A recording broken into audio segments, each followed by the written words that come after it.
네, 이번 주 이재명 대통령이 미일 정상에 이어서 세 번째로 시진핑 중국 국가주석과 통화를 했습니다. 시 주석은 한중 관계 발전을 강조했습니다. 네, 베이징 연결합니다. 배삼진 특파원. 네, 베이징입니다. 네, 이 대통령은 시 주석을 올해 에이펙 정상회의에 초청했죠. 네, 지난 10일이죠. 이재명 대통령은 도널드 트럼프 미국 대통령, 이시바 시게루 일본 총리에 이어 세 번째로 시진핑 중국 국가주석과 통화했습니다. 앞서 두 명의 정상보다 시 주석과의 통화 시간이 더 길었는데요. 이 대통령은 시 주석을 오는 11월 경주 에이펙 정상회의에 초청했습니다. 시 주석의 방한이 이루어진다면 박근혜 정부 이후 11년 만입니다. 중국 내부에서는 이 대통령의 실용 외교에 관심을 드러내며 그간 경색됐던 한중 관계 개선에 대한 기대감을 내비치고 있는데요. 시 주석은 상호 이익과 윈윈 목표를 고수해 한중 전략적 협력 동반자 관계를 더 높은 수준으로 발전시키자고 말했습니다.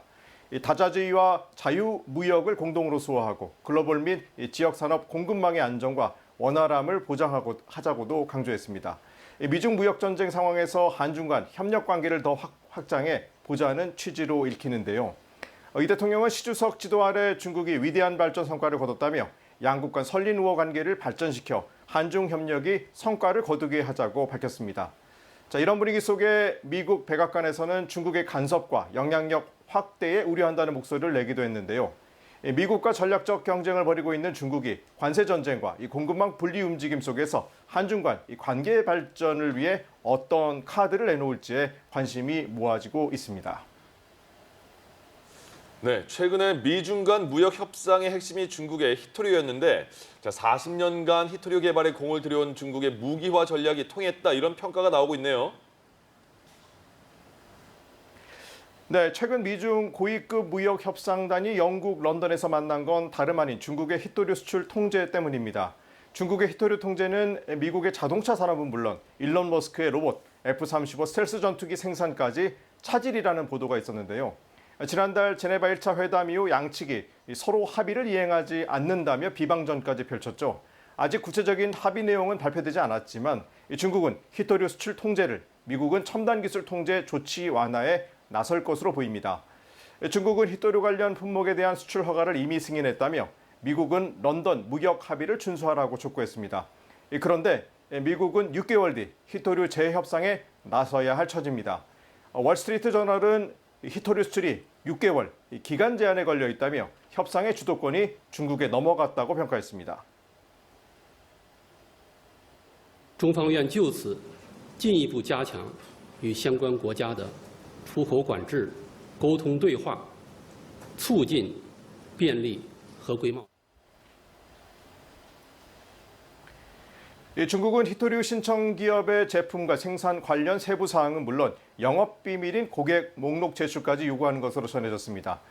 이런 가운데 미국은 14세 미만 중국인에 대한 비자 면접을 부활했죠. 중국 유학생 비자 취소는 유예하는 대신 아예 미국 조기 유학을 차단하려는 움직임이라는 분석이 나오고 있습니다. 결국 미중 간 무역 분쟁의 불씨는 여전한 건데 이제 관심은 언제쯤 미중 정상회담이 열릴지로 옮겨가고 있습니다. 네, 중국이 서태평양 해역에서 자국 항공모함 2척을 동원해 훈련에 나섰습니다. 중국이 먼 바다인 2차 돌연선을 넘은 건 처음인데 상시화 가능성이 있다고요? 네, 중국 항공모함 2척이 사상 처음으로 서태평양 해역에서 합동편대 훈련을 실시했습니다. 중국 해군은 랴오닝함과 산둥함 항모편대가 서태평양 등 해역에서 원해 방위와 연합 작전 능력을 점검했다고 밝혔습니다. 일본이 미나미 토리시마 남서쪽 300km 배타적 경제 수역에서 랴오닝함이 동원된 가운데 함재기 이착륙 훈련이 실시됐다고 밝힌 것에 대한 확인 차원입니다. 이 해역은 일본 오가사와라 제도와 미국령 괌을 잇는 제2차 도련선 주변인데 지지통신은 중국이 처음으로 이 선을 넘었다고 보도했습니다. 중국 군사 전문가들은 향후 유사 훈련이 상시화될 것이라고 전망했습니다. 양원페이는 펑파이 신문과의 인터뷰에서 랴오닝호와 산둥호의 동시 훈련은 전략적으로 매우 중요한 메시지를 담고 있다고 강조했습니다.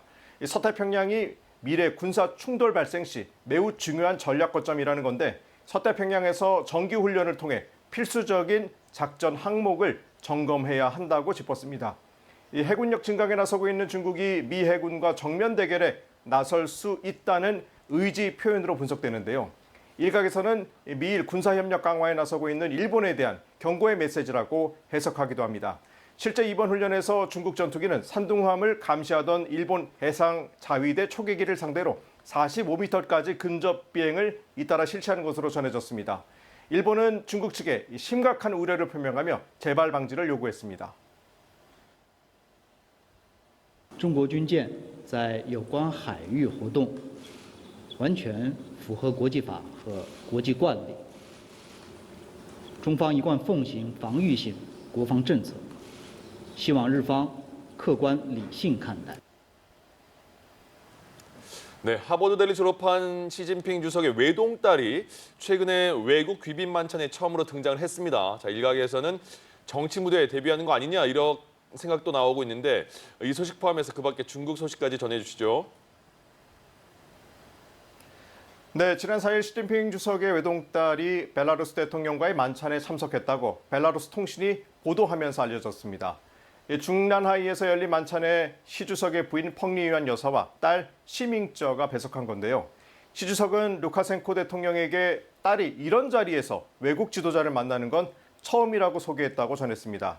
1992년생인 시밍쩌는 2010년부터 2014년까지 미국 하버드 대학을 다녔는데 외교 무대에 첫 등장하면서 정치 무대에 데뷔하는 것 아니냐는 관심이 일고 있습니다.